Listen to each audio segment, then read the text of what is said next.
Hi, everyone. So I would like to welcome you all. I will give a brief introduction about what the technical committees are, very brief, I promise. And then Hüseyin will introduce the speakers, and then we'll ask the speakers a question at a time. So we'll first start with Suleyman, then we'll continue with Michalis, then with Jale and Andreas. So I'm talking about all of them in the singular, right? Using their first names. I hope they don't mind. So this panel focuses on the bicommunal technical committees, 12 bodies that were established by the Greek Cypriot and Turkish Cypriot leaders back in 2008, some of them 2008, others in 2015. Their mandate, and we will talk about this mandate a bit more during the panel, is a double one.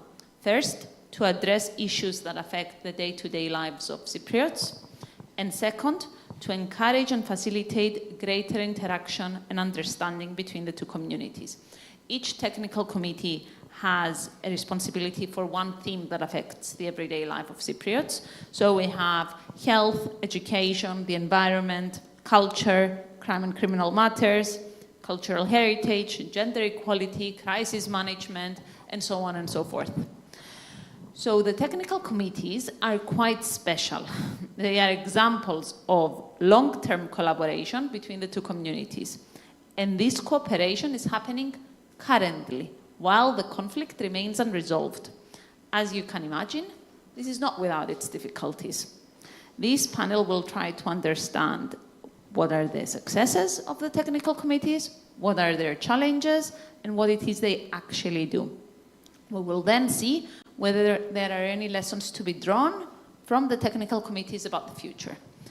Without further ado, Hüseyin. Thanks a lot, Nasia.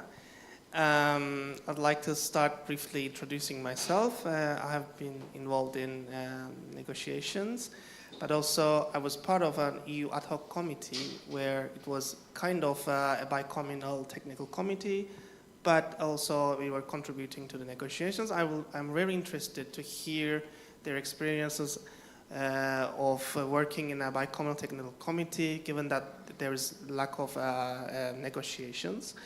I would like to introduce you the speakers. I'm going to be very brief because they have very huge experience, each of them, but I'll try to put them in a nutshell. So, Jale Refik Rogers pursued a doctorate degree in molecular genetics through a joint program at Memorial Sloan Kettering Cancer Center and Cornell Medical School in New York.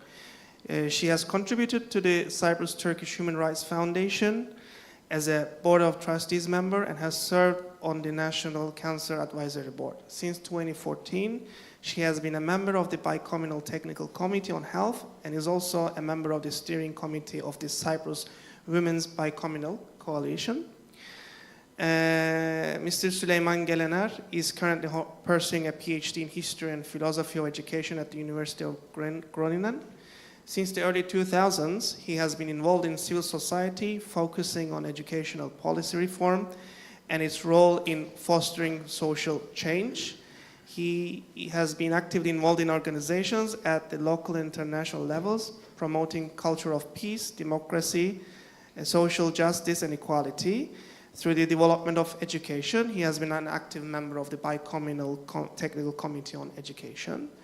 Mr. Andreas Kapardis holds a PhD in criminology from Cambridge University and is a graduate of the Senior Investigators course, Detective Training School, Victoria Police, Australia. For a number of years, he was a university academic in Australia and did consultancy work for the Victoria Police. His main research and teaching interests lie in the criminal sciences, criminology, criminal justice, forensic psychology, and penology. He is the co-chair of the Technical Committee on Crime and Criminal Matters. And lastly, Mr. Michalis Loizides is a lead expert and innovator with over 3 decades of experience in the environment sector. He received his PhD from the National Technical University of Athens School of Chemical Engineering. He is the author and co-author of more than 30 published papers in scientific journals and international conferences, and more than 1,000 published technical reports. He is also the co-chair of the Bicommunal Technical Committee on the Environment, and the floor is yours. Thank you very much. So we have a very impressive list of panelists. So I would like to start with Suleyman. I'll ask each question at a time. So you have 3 questions. I'll ask the first one, and then we'll take it from there. Could you explain to us the rationale behind the technical committees? What is it that they're trying to achieve exactly? Hello, everyone. Well, the question here, I think this was an answer to a question, like why they had to come up with technical committees, I guess. Because when, in Cyprus, high-level negotiations go along, and then high-level negotiations are highly political. So I think there was a need to find a way to deal with everyday stuff apart from that, which I think it was a very good idea. So this is where it comes from. So you have the technical committees that work on everyday issues as it is mentioned in the mandate. But I think it's also very important to look at why they have chosen the word technical. Because in Cyprus, you pick your words very wisely. It's a terminological minefield here. So I think there is a reason why they're called technical. Because I think it symbolizes something. It's technical, why? Because it's non-political, first, to show that it's non-political. Second, to show that it's expert-driven. So it's like expertise. And then they have a specific goal. So we are like technicians. So there is an issue which is given. So then you have to find a way, and you have to find a good way, innovative way, to solve it. So in that sense, I really appreciate the technical committees. Seriously, it's like one of the very few things that I appreciate here. I think the idea was great to establish such committees, and it's very distinct, in my opinion, because we had to come up with something. We called them technical committees. So we appointed people there who are technicians and non-politically solve issues. But when you look at it, I think it's very unusual in this sense, with the structure of the committees. The way it is structured, which I can talk about it maybe later on, but it's very specific and it's unique because we don't have co-chairs. Like we have co-chairs in the technical committees, but I don't have any other example that I can give in any organization that this exists. And then there are equal number of members from each community. So these are also symbolically showing that we are in this together and we have to find a way out. So in my experience, so these technical committees, what they're trying to do is trying to find ways to cooperate. They're trying to find ways to solve issues. So like they're basically like problem-solving teams, in my opinion.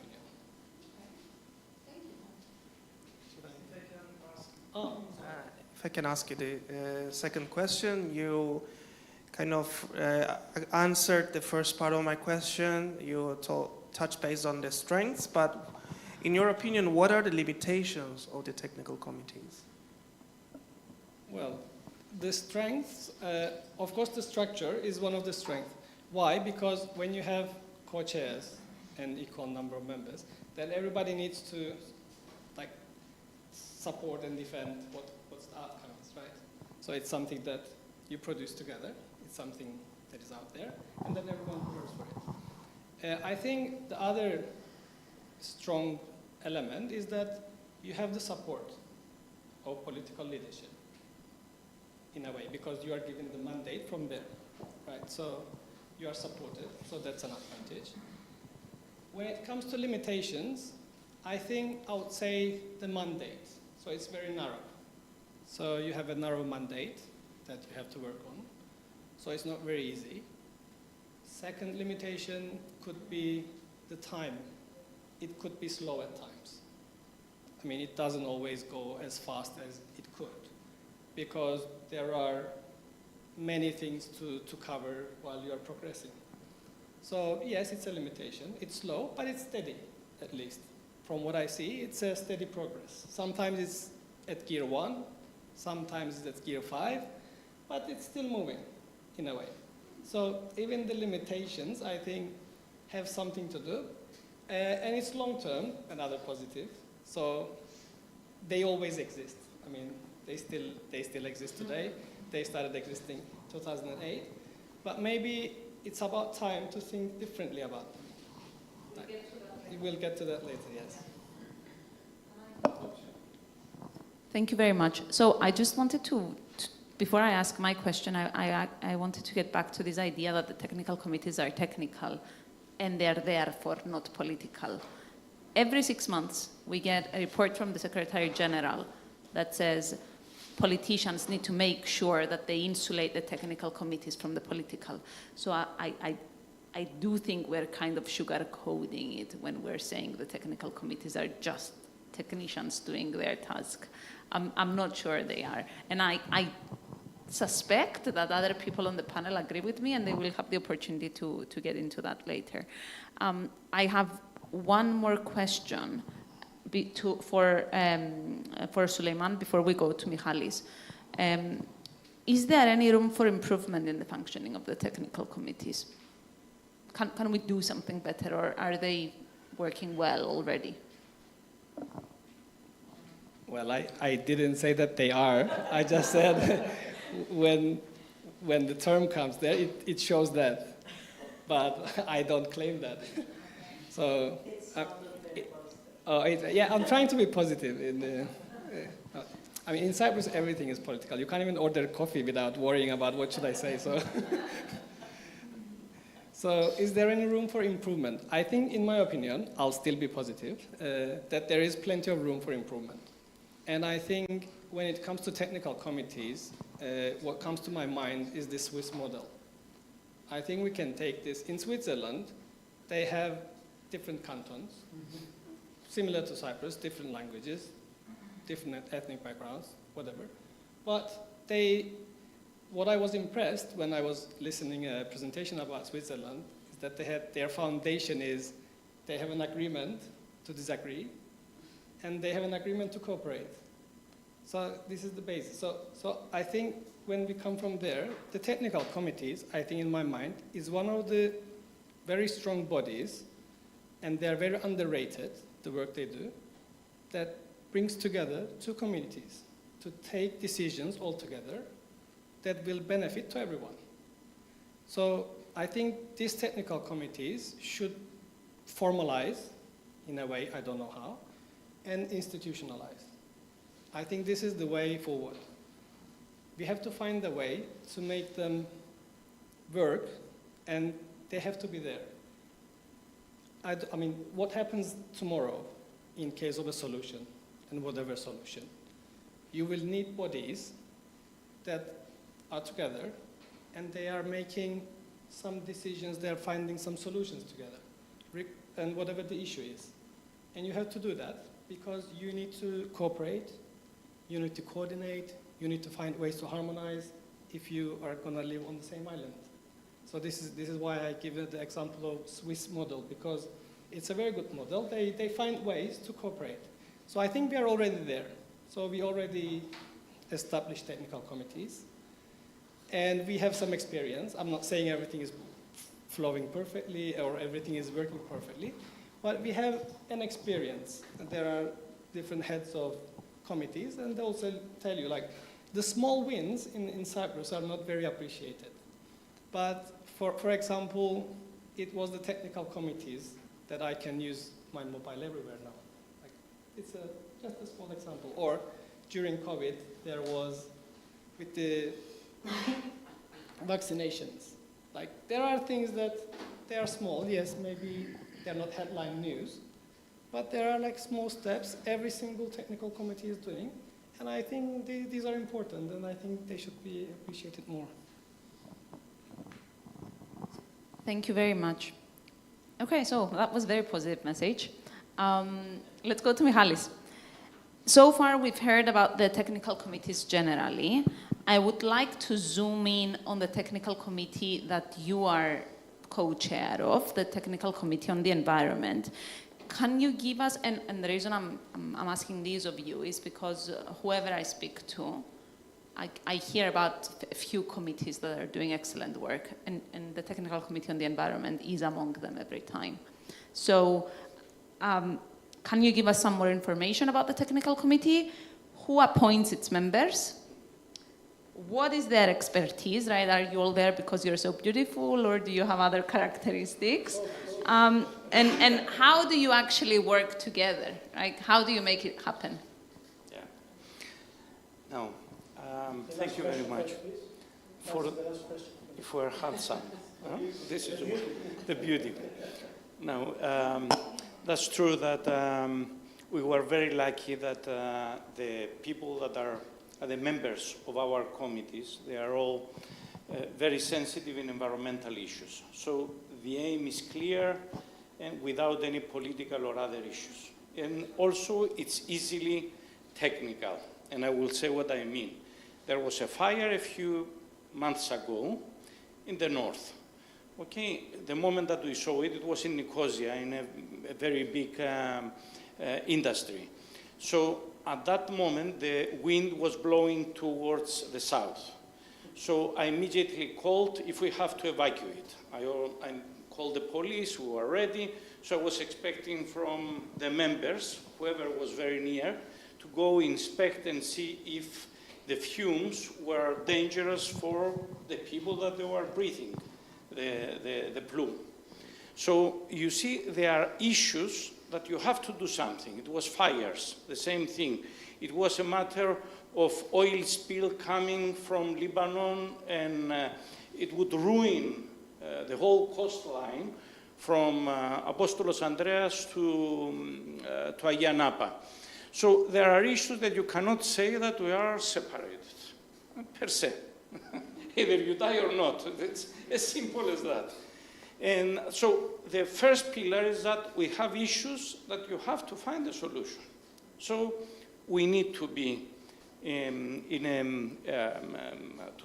be there and to find solutions even for communication purposes. Okay? The second thing is that there are many issues, like I will give an example now. It's a so-called Diaphorina citri. It's a moth. It's like a butterfly that has came in Cyprus from abroad. It was not meant to be here, so it has no natural enemies.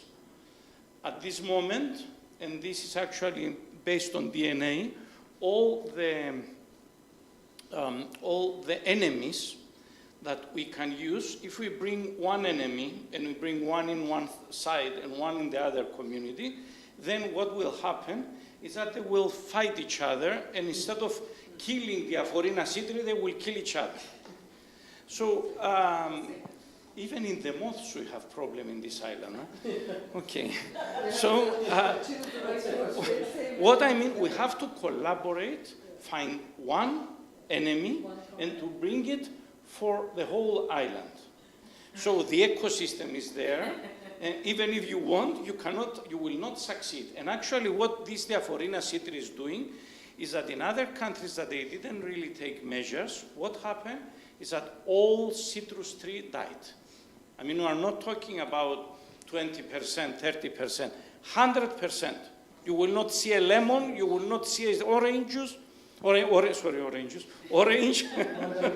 No, oranges you will see because they bring concentrated from abroad. So what we have in mind is three pillars. The first one is that one. So the moment that we have a problem, we immediately react. I will give you for that pillar, I will give you this example that the moment that we heard from European Union that there was a new oil spill coming towards Cyprus, we immediately dispatched a drone from Apostolos Andreas, and we went and we checked because it was in the north area. And so immediately we had the information that it was not a real oil spill, but a mistake of the European satellite. So it's very important to have this cooperation. Now, apart from that, we have the second pillar, which is bridges, creation, development of bridges between youth on a very, very important issue of environment, which is commonly accepted that you cannot divide it. So it's very easy to bring young people together and to discuss about issues that has to do with poisoning, with animal poisoning, with whatever you can imagine that may interact with the water, the quality of water, the scarcity of water, and all those issues. So the second one is that we have many projects. Actually, at this moment, is more than 18 projects that are being on the pipeline and running, 4 of them on geoheritage, on caretakers, young people doing things for the environment from both communities. So we have many projects that are running at this moment. So this is the second pillar. And the third pillar, I would say, is that we brought together in our website many scientists that they declare that I'm working on circular economy. So at this moment, we have 20 people working on circular economy from both sides in our database, and we bring them together to find ways to cooperate. Because until now, we had phones. Michael, do you know anybody from the south that he's doing this? And this is not a professional way of doing things. So at this moment, all the scientists of Cyprus may declare the area of interest on our website, and as a member, he can get information from both communities, specialists that can cooperate with on the subject that they are interested. So those 3 areas are being addressed and actually are in operation at this moment. It's not something that we will do. We did it, and we are enhancing our efforts. Thank you very much.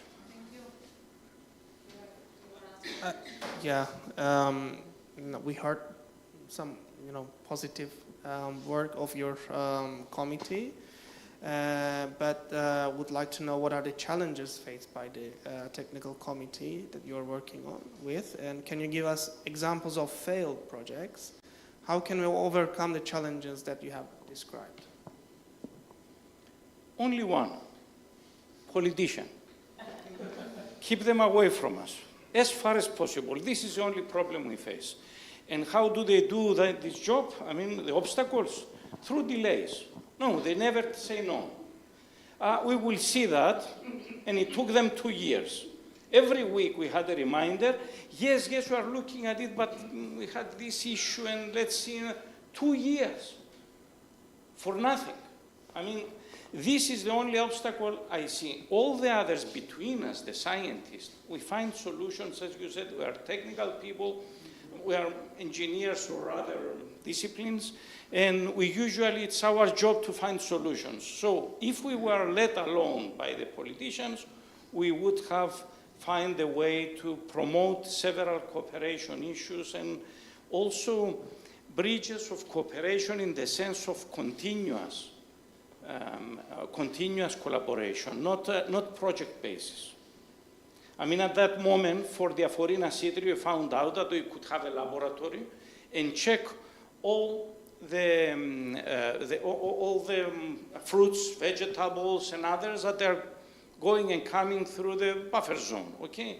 So we could have a permanent inspection body there. It's something that we have proposed it.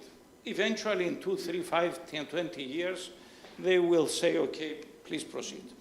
And I'm really pissed about that. Sorry for being so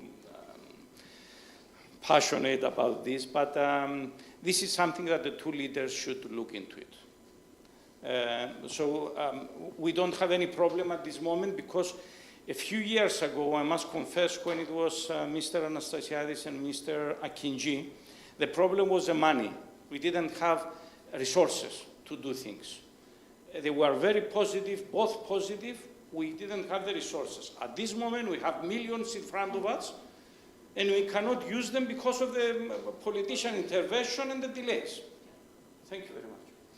This is fascinating. I want to return back to this because I see a parallel line running so far in what we have heard. How technical are the technical committees and how political are the technical committees? And can you have a working technical committee without political intervention? What is the key to success? Politicians becoming involved and boosting it, or politicians staying as far away from it as possible? Because the problem, of course, is if you have a good politician, you want him to be close by. If you have a politician that is detrimental to your targets, you want him as far away as possible. So I would like to return to this maybe during the Q&A. Yes, but because I wanted to say that, please, what you have just mentioned, that we're not saying that we are not living in a political vacuum. We all know that, and the politicians should be there to do their job. I'm just saying that we should put better boundaries, better limits that they interfere. They interfere in each and every letter. Every time we send something, they have to check each and every word, if it's politically correct, if it's not, if we should use this word, if not. And also, just imagine, we'll give you an example, that we had an animation and the skirt of the pipe, we had a pipe that we gave, we animated the pipe, the water pipe, and we put a skirt. And a politician said about the skirt that it shouldn't be so mini skirt, it should be a bit, and not pois, it should be monochrome. I mean, the limit, we should limit their intervention. Okay, thank you very much. That's a very good example. I have one last question before we get to Jale. My question is, I know you've done great work, Michali, in your technical committee. Which is the most successful, impactful project you've done today, do you think? No, I must confess that all the projects were amazing. I must confess that we didn't have obstacles, technical obstacles until now. And because I'll give you an example lately that is emotional as well. We had a problem with mouflons. Mouflons were migrating each summer to find water. They are living in the buffer zone, most of them, okay, in the area of Lefka. And they are migrating towards villages to find water. And we knew that we had springs in the area that were blocked after so many years of isolation of those areas. So we went there, and just with 5,000–10,000 euros, we brought an excavator together with, of course, scientists that they knew how to do the job. And we went there and we opened almost 20–30 areas that they could find water. What happened is that we limited the dead animals per year, because the moment that they were migrating to villages, the villagers thought as an enemy. It was an enemy for them in the sense that they were eating from their vineyards, from whatever, from their fruits. So we had an enormous amount of chamarella each year. You don't know chamarella? Yes, mouflon chamarella. Nowadays, you see that the price went up this year because we managed to secure that they wouldn't, save them. So emotionally wise, this is one of our efforts, but also bringing children together in summer camps, and this was amazing in the sense of output, what we have seen, people coming together. And actually, 20 years now, all those groups have their own Facebook, an area where they keep on coming in contact with them. So the moment that you bring Greek Cypriots and Turkish Cypriots, young people together, it's amazing how they manage to keep this connection for all their lives. We have examples of 20 years of every year they are meeting, although they are in everywhere in the world, from New York to wherever, and they meet each year because the connection when they were young was so strong. Thank you. That's great. Thank you so much. Okay, I'm going to Jale now. So you were a member of the Technical Committee on Health, how did the committee work on a day-to-day basis? So how well did the Greek Cypriot and the Turkish Cypriot members communicate with each other? And what did you communicate about? What was the work you were doing about? Yeah, so I guess each committee is unique with what it provides, what it works on, who is on the committee and stuff. And the Committee on Health, I've been in it since 2015, so like 2 of the 3 sort of presidents, I guess. The leaders, yes, I couldn't find the word. And ever since I've been a part of it, there has been a constant communication. Of course, this arises from need as well, because there's always some patient that needs to be transferred from the north to south or south to north or vice versa, or some medicine that's provided by one side to the other, or some vaccine that needs to be crossed. So there's usually some issue regarding health that the 2 sides needs to communicate about. So the Technical Committee on Health usually is sort of the liaison in these issues. So there is a constant communication between the 2 co-chairs regarding these issues. When I first joined in 2015, there were also subcommittees in infectious diseases and in genetics. But as the time went on, basically infectious diseases ended up taking up a huge section of our work with the pandemic and everything. So more and more the key, like the main Committee on Health has become the contact place. And the subcommittee only now exists in the veterinary side, because it's veterinary diseases are another important element, but it's more unique, and you really need to work with veterinarians. It's a whole different world. So that subcommittee actively is working at the moment. But the main Committee on Health, via the co-chairs, are in constant contact. Okay, thank you very much. I have follow-up questions, but I'll ask them later. One more question before I give the mic to Hüseyin. What is the biggest achievement of the Committee on Health? The committee has a few big achievements, I would say, and then some failures as well, which we can talk about, or the ones that hasn't really come to a fruition. I think the key, the big achievement was first accepting passage of the ambulances from one side to the other. That was like the first key thing that's been agreed on, and it's continuing to today. So every year there are designated ambulances from both sides. The drivers are known, the ambulances are known that carry the patients from one side to the other. So I think that's one of the key things. The pandemic was one of the times where the committee's work has been intensified out of need.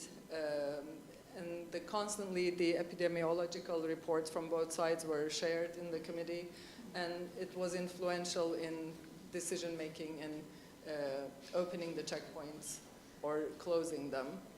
To try to prevent the spread of the virus. So I think pandemic was the COVID-19 pandemic was a point where it became very, very important. And then a lot of times I think the Committee on Health is influential in any type of public health threats. These can be some like veterinary diseases, veterinary viruses, or other outbreaks around the world, so there's a constant communication. And then via the Technical Committee on Health, there has been a project funded on mosquitoes. With climate change, the mosquitoes are now traveling to different places than they did before, and these mosquitoes are carrying different pathogens. And via this project that was funded by the EU and was actually sort of started by the technical committee, a new type of mosquito species was identified in Cyprus that can carry the Zika virus and the dengue fever and yellow fever. And that project started in 2020, and it's still going on to this day. It's sort of a mapping project around the island. So I think these are the key important things that was achieved by the Technical Committee on Health. But I find it kind of ironic. It's one of these funny stories. So in the past, there has also been a sort of a collaboration between the Crisis Management Committee and the Technical Committee, where they had done a drill on fire. Like, let's say, they basically created this scenario and said, okay, let's say there's a fire in the buffer zone or somewhere close to the buffer zone, and how would the two communities collaborate to put out this fire? And then after that, the Turkish Cypriot Committee on Health, the committee members, we came up with this idea, and we said, well, wouldn't it be interesting to do a drill also if there was an outbreak? How would we proceed in collaborating? This was before COVID-19. we had this doctor member who loves writing stories and books, and he had written this whole scenario to do this practice. What happens if there's an outbreak? How would we collaborate? And we brought this to the committee, and we had a meeting with the Crisis Management Committee. And they didn't think it was, no, they basically refused. I don't remember exactly why, but they didn't accept to do this thing. And then at the end, we actually had to do it real life in the midst of the pandemic. So it's kind of one of those funny stories. And then, there's a lot more things that we can do to actually ease the day-to-day life of Cypriots. And one of the important proposals that we recently have made was to allow crossing of the pets from one side to the other, which I think would make a lot of people happy, and like I would want to take my dogs if I went to stay in Limassol and then Airbnb or something, but that has not been, we haven't been able to get a positive response on that either. So there are stories like this, but then a few winners, as you said, that we are proud of as the Committee on Health. Thank you. You're welcome. My question would be about the challenge Mr. Loizides mentioned, the politicians. So the UN Secretary General frequently notes in his report on Cyprus that the technical committees must be insulated from the political process. How successful do you think this is being done today? Not much, I'd say.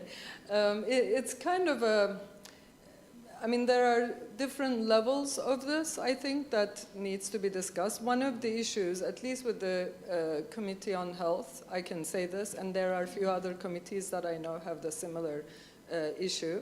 The Technical Committee of Health members on the Turkish Cypriot side are usually, some of them are bureaucrats or public service people, so they really have a good handle on what is going on like in day-to-day life, and they are in decision-making positions.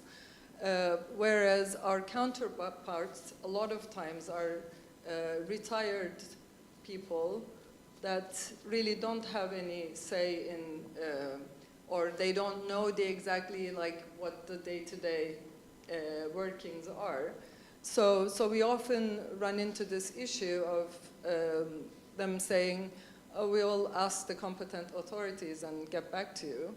And usually it's like a running joke at this point that whenever they say we'll ask the competent authorities, that means it's not going to materialize. So there is that issue. But of course, having said that, there's on both sides, there's definitely a political influence. It depends on who the the leader is, who the minister is, what the political agenda is, in general, overall. So there is definitely a political influence. And like, for example, the Technical Committee on Health is very technical. And not, as Suleyman said, they're not technicians, they're really technical, capable people that have a really good handle on, like what's going on, and are definitely in positions that they could make very educated scientific decisions. And unfortunately, the sort of the political influence, of course, sometimes allows that and sometimes doesn't, as the examples I gave earlier. Thank you very much. Now we're moving to our last speaker. I've been hearing a lot from your committee because your co-chair is a very close friend of mine, Salih. You have been the co-chair of the Technical Committee on Crime and Criminal Matters from its inception in 2008 to date. How have the relationship between the Greek Cypriot and Turkish Cypriot members changed overall this time? The relationship, sorry, I've got the bad throat, hasn't changed. It's been excellent all along, and I think it's basically for a number of reasons. We call it the Technical Committee very early on. Within a year, we had the joint contact room established. That's something which we consider a major achievement, to have in the buffer zone, appointed in a personal capacity members with direct contact with the law enforcement agencies and solving everyday issues to do with what goes on. I can mention some of those topics. So at the local level, at the personal level, the relationship has been excellent. I think it's because you have people actually being in the same room, making coffee for each other. Kleftiko, they have a lot of meze often, they have barbecues, and food acts as a catalyst. I had the experience with my own technical committee, this is maybe a joke to break the monotony, but in the second meeting of my committee, we were coming up to Easter in 2008. So I asked, to cut a long story short, I brought to the second meeting flaounes. And I had a Turkish Cypriot senior policeman whom I knew had been involved in all sorts of hanky-panky against the Greek Cypriots. However, when I brought out the flaounes on the table, he mellowed like sweet wine. He said in Greek, he told me he never spoke Greek, but in fact he did. He said, "Eshi flaounes." Okay, so that broke the ice. And he brought the committee members together, he broke the ice, and from then on, they became excellent friends. They hosted each other in their respective tavernas, and Mezer always was abandoned. The proposal is connect at the interpersonal level first, become friends, and then it's easy ride for the rest. More recently, when those early members retired, the new ones, again, were very experienced in terms of their service within their respective services. They had a lot in common, and if I want to start talking about the very essence of my technical committee, criminals in Cyprus solved the Cyprus problem a long time ago. It's only politicians who fail. If it was organized crime, there would be no Cyprus problem. This is coming from a criminologist, because in my biographical earlier on, you didn't mention I'm a professor of criminology. Now, it's a controlled crime. Again, yes, organized crime is controlled crime. Now, let's get serious. So I think the reason why the committee has been very successful, very early on we established a joint contact room in the buffer zone, people appointed in a personal capacity, Personally, I ask no permission from any politician. I accept no political orders from anybody. They do not pay me. They do not pay me. So they have no no twist, no arm to twist. I respect them. We sometimes meet when we have cocktails and other receptions, but the committee, I would say, is non-political in every sense. And I like to keep it that way. Away from politicians, because politicians don't solve problems. I think The second question, there's more questions. yeah, there are a few more. I think food is one of the topics that Cypriots always agree on, but also crime is, is an area where Cypriots kind of cooperate. So I would like to ask, what is the greatest achievement of the technical committee to date? Are there any numbers or statistics that you can cite to support your answer? Yes. First of all, let me briefly put you in the picture. The technical committee, early on, we agreed on 6 areas on which we would focus. It's cooperation in the prevention of crime and dealing with crime-related matters. So it's crime and criminal matters. So it's a broad definition. Money laundering, road safety, that's traffic offences, illegal immigration, especially across the buffer zone, trafficking in people, drugs and weapons, and finally terrorism, including the financing of terrorism. So it's a broad brief for any committee. Having said that, let me just put this away and answer your second question about statistics. Because we are operating 7 days a week, 24 hours a day, the members are there office hours, but they are on call the rest of the time and over the weekend, because we have to deal with issues 24 hours a day, 7 days a week. First of all, let me tell you that if we take this year, from January until today, they processed 183 cases. This is the Greek Cypriot members, and the Turkish Cypriots, 56. So Greek Cypriots are more productive. It's also in proportion to the size of the population. We need to take that into account. And more Europeans coming. The second, if you like, figures I'd like to share with you, it's during the history of during the existence of the technical committee. I have here from June 2009, when the Joint Contact Room was established, until the December 2018. We processed 1,039 cases. When we say processed, we mean because we have, let's say a criminal from the south finds refuge in the north. A request goes across, find him, give him back. So we often do this kind of thing. We exchange low-level intelligence and we cooperate with access to the 2 respective entities, law enforcement agencies. That's been very productive. I should also point out, if anybody wants to read about the work of the committee, in 2019 we had an international conference at Cambridge in England, partly because I've been a visiting professor there since I was a kid, a young man, and secondly because Sir Anthony Bottoms came to Cyprus, visited the JCR, and it's unique worldwide.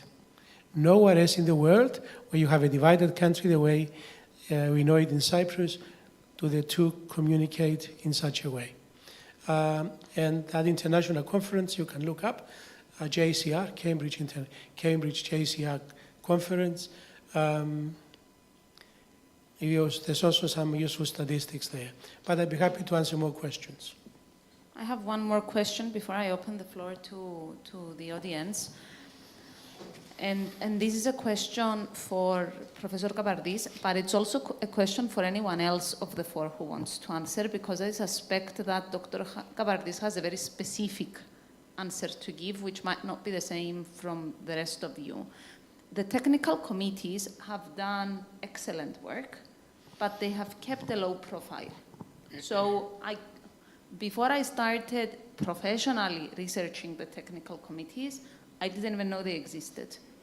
Is that on purpose, And I want to bring it back to the mandate of the technical committees. We said at the outset that when the two leaders established the committees, they had a double mandate. The first one is to address everyday problems faced by Cypriots, and we've heard a lot about that. You and the committees that you represent have clearly done that.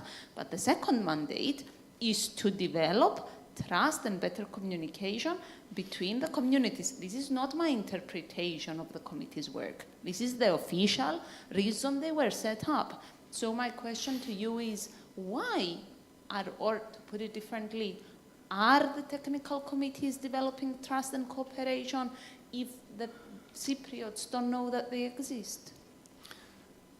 I'm glad you've asked the question, Nasia. First of all, if we think about it, when the CID investigates cases, 99% of the time you don't know what work they do. I've also trained and worked in criminal investigations overseas. Number one. Number two, the nature of the work is such that it's best that it's not publicized. The nature of the work. There is nothing to be gained by those in the JCR, because we have the JCR, we have the technical committee and the joint contact room, which is what in practice does the work. So if we are looking for a fugitive from justice, and we find him or her, and then he ends up in prison, for example, I don't need to publicize it. I see no need. By keeping a low profile, working under the radar, and doing my work, I'm more effective, because in Cyprus, I don't know in the Turkish Cypriot community, but in my community, there's too many adkaseri, people who have nothing to do other than gossip and try to throw a spanner into the works. If you do work, judge by results, keep a low profile, be professional with a clear conscience. That's the aim. My aim all along has been to keep a low profile, do the work, produce results, and not publicize it. If they're going to look it up, they can read the UN Secretary General's report about, which mentions the JCR, and even then we don't give them much statistics. So my answer is, in the name of effectiveness and efficiency, publicity is not required. I think, and I will answer your question with one more statement, initially the committees, the technical committees were set up as trust-building measures. I think that's based on the wrong assumption that there is no trust. On the contrary, I believe as a Cypriot, there is a lot of trust amongst ordinary people. It's politicians that have the problem. Thank you very much. Okay, this is working, right? Yes, I'll give the floor to Michalis. So the reason I will give the floor to Michalis is because I totally see the argument that, we should keep quiet when we're dealing with crime. But should we keep quiet when we're dealing with the environment? Yeah. Or education? Okay, or education. Yeah. Now, let's start from the first pillar that I told you, that we have some contingencies and we have to look after them. Yes, as the one that I told you lately with the industry, that it was on fire and we have toxic fumes. So this, we don't want to publicize it because it could create chaos. Now, the second thing is that if we come back to the question of what happens when we bring children together, okay? Unfortunately, publicity attracts politicians. And the moment that you are doing something that it should be neutral, and you have politicians coming, or members of parliament, or whatever you can imagine, then the risk is very high to have very big problems.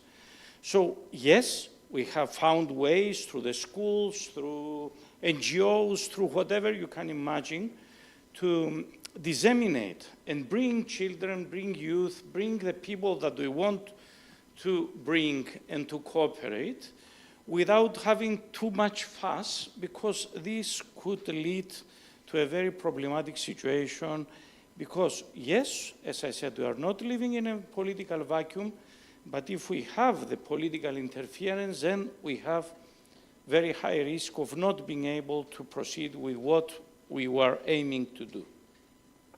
Thank you very much. Okay, Jale, do you want to answer? Because I have a specific question for Suleyman about this. Okay, I just want to briefly just say that I think it really depends on what the subject is. For the Technical Committee on Health, it's been widely on the news. I've personally, as a politician and a member of parliament, raised like what it does in the parliament. So it's not like we are intentionally hiding it or trying to keep a low profile, because I think it's more like humane and more, you know, like issues on public health and whatever, like these are things people want to hear about, and we don't see publicity as an impediment. That's great, thank you very much. Okay. My question concerns, and feel free to say I don't want to answer this if it's too politically sensitive, but the most successful project of the Technical Committee on Education was Imagine, which, for context, it was this project that brought Greek Cypriot and Turkish Cypriot students together during school time. I cannot stress how important this was. Not even in 1961 did we have such programs. When we had Greek Cypriots and Turkish Cypriots in schools in a single state, we didn't have them together in the same school. And now we had, briefly and very successfully, kids during school time together. And then the program stopped. And my question is it publicity that killed it?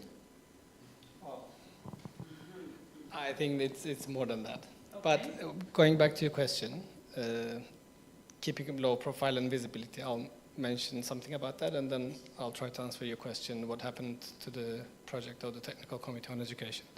So I think keeping a low profile is not a bad idea. But at the same time, you have to have right amount of visibility. I think that's what's lacking.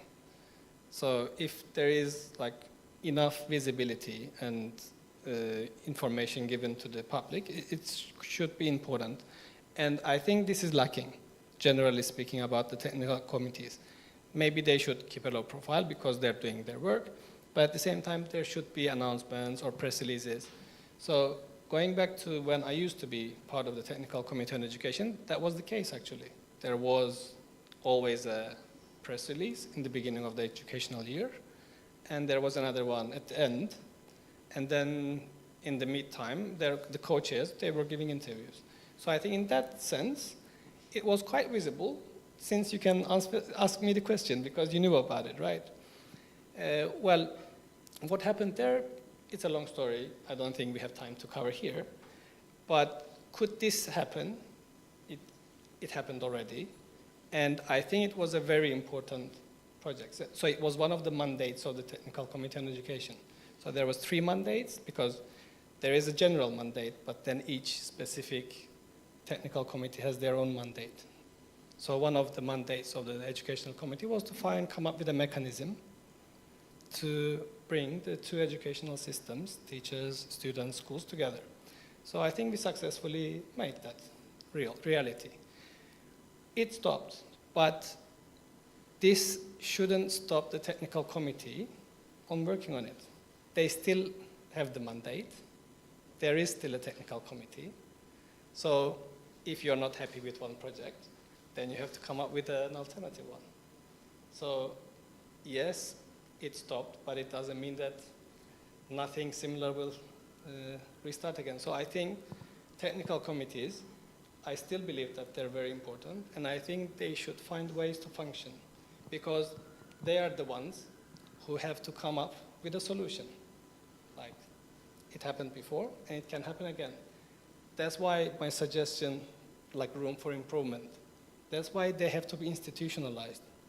Because when you are formalized and when you are more institutionalized, it's not as easy to, but of course... The reason they are working is because they are not formalized.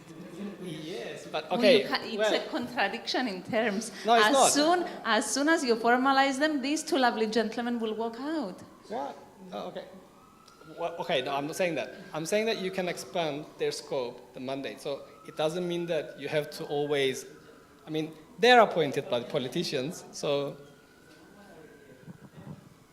anyway, that's all I We'll open now the floor to the audience because they clearly want to say something. Do you have, yes, Elizabeth. Elizabeth, I'll give you the microphone. I think you do. Well, I mean, it's fascinating to thank you for the very interesting discussions. I mean, I had the pleasure, mostly pleasure, of spending over sort of 25 years managing peace-building projects. And I guess what struck me listening to all of you today is that there isn't one place, one project, one success. It's as if the technical committees kind of fell from the sky. They didn't. They came at a very particular period. And they're born out of decades of actual bicommunal exchanges, of which most of you, or the projects, or the predecessor projects. I mean, Dr. Kapardis, you mentioned the JCC. I mean, the cell phones. You said the cell phone came out of the technical committee. No, it didn't. We were talking about copper cables in 1998.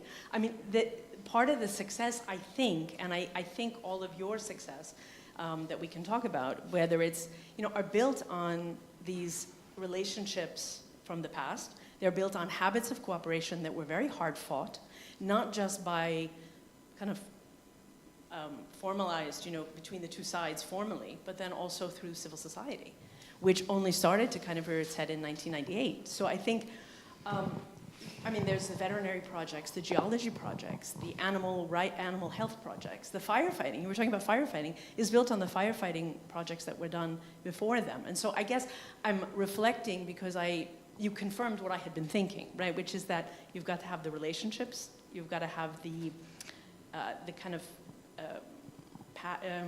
quality of life issue that everybody agrees is something, the environment, health, crime.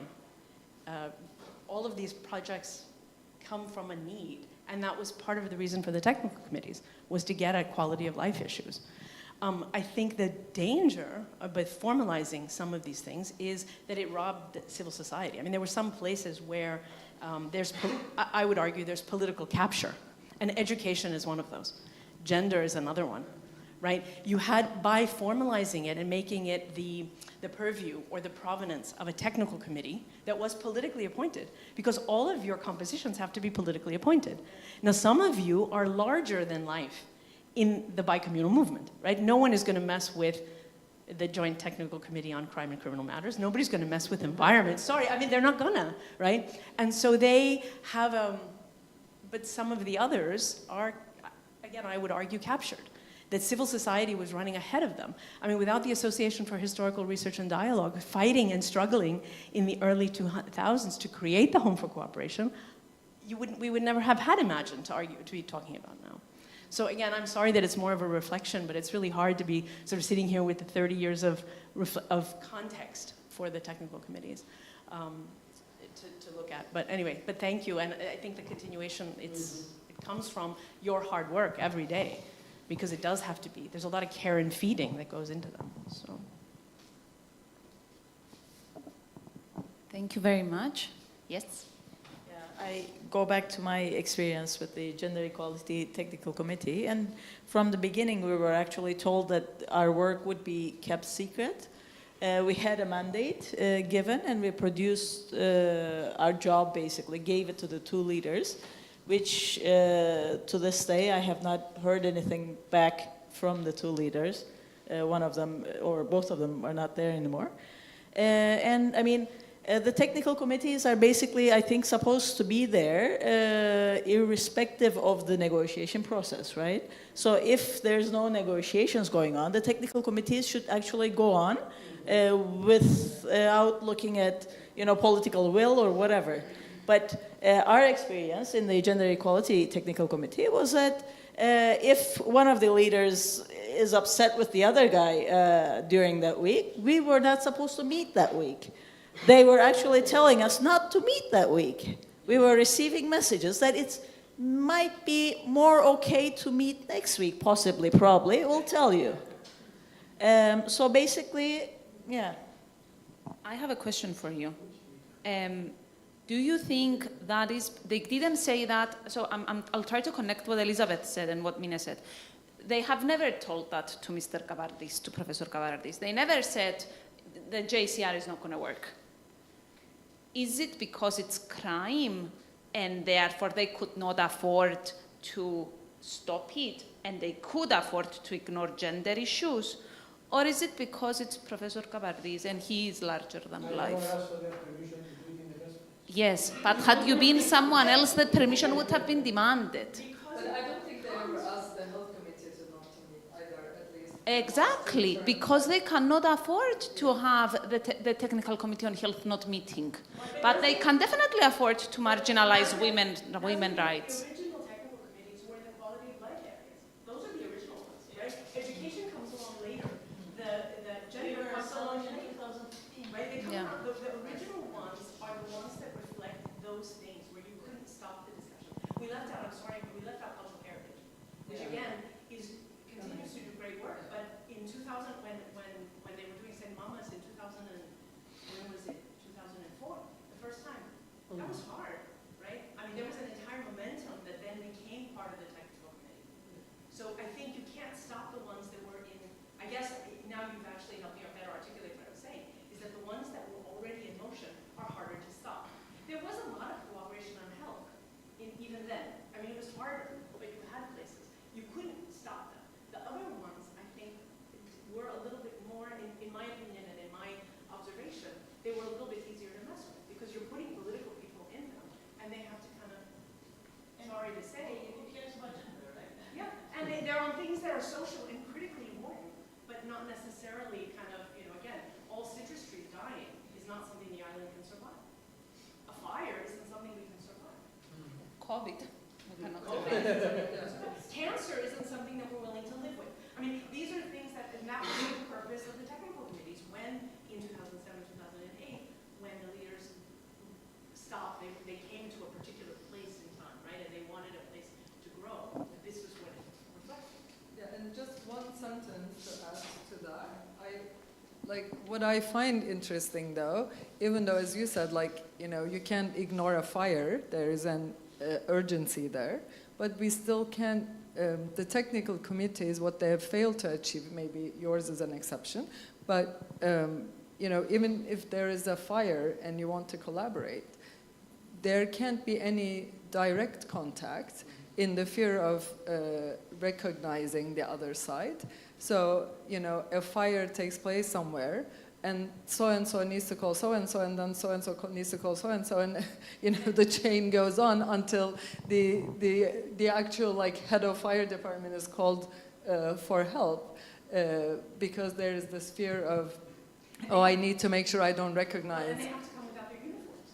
I mean, how many times did we have a discussion about this, right? That you were having discussions about how to do fire breaks, and the firemen would have to agree, and this, and Dr. Kapardis knows this, that you would have to agree to everybody come in non-uniforms. Yeah, I didn't know that. Yes. That's, I mean, and notoriously the health sector is different because, again, most of the doctors, as you said, are government officials. Yes. So yeah, I think that's that would be the next step, maybe not to make them more structured or institutionalized, but maybe take it at least a step further and bring the two communities together and just accept that there are these divisions, agencies, departments, whatever on each side, and that they need to collaborate because this is today's reality, whether we like it or not, and that doesn't necessarily mean political recognition. It just acknowledging that two communities exist, and a community in isolation cannot survive if they don't create these sorts of departments, divisions, etc. I'd like to add something to that. I think in our case, what makes life a lot easier and more efficient and effective is the presence of police members together, so they can access their chief direct. They don't need to have mediators. They simply call and they get permission to do what they have to do. So if you have firemen who are on the same committee from both services, that would really speed it up. That's what I would suggest, and that's who they should appoint, rather than civilians. You can have a mixture of civilians and professional personnel. That would really do the trick.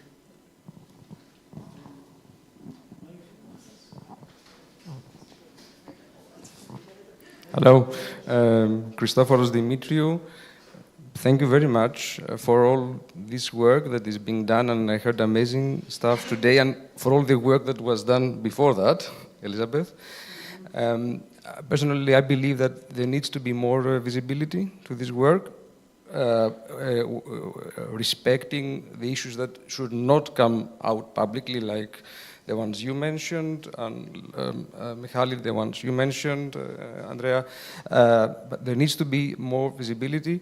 As a citizen, I feel that these committees, whether they are institutions or not, are the only body that can give me valid information for the entire island. If something happens, and if I would like, as a citizen, to receive valid information on a specific issue, I would turn to these technical committees. They are formal, they are expert, and they can cover the entire island.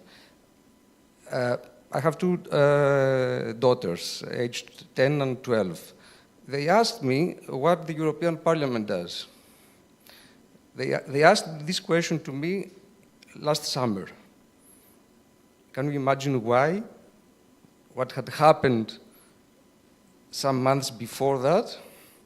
There was a content creator who was elected to the European Parliament. So this is how they, this is what triggered their curiosity. What is the European Parliament doing?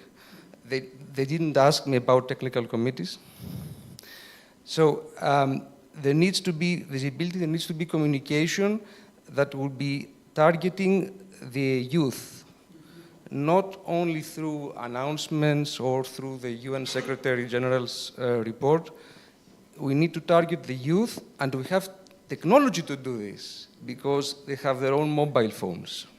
So let's start thinking of how we can pass on the message straight, without any mediator, straight to the mobile phones of young children.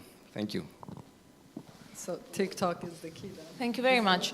Does anyone else have any questions or comments? Well, I really enjoyed this. I cannot thank you enough. Thank you so much for coming. It was great. Thank you. Good night.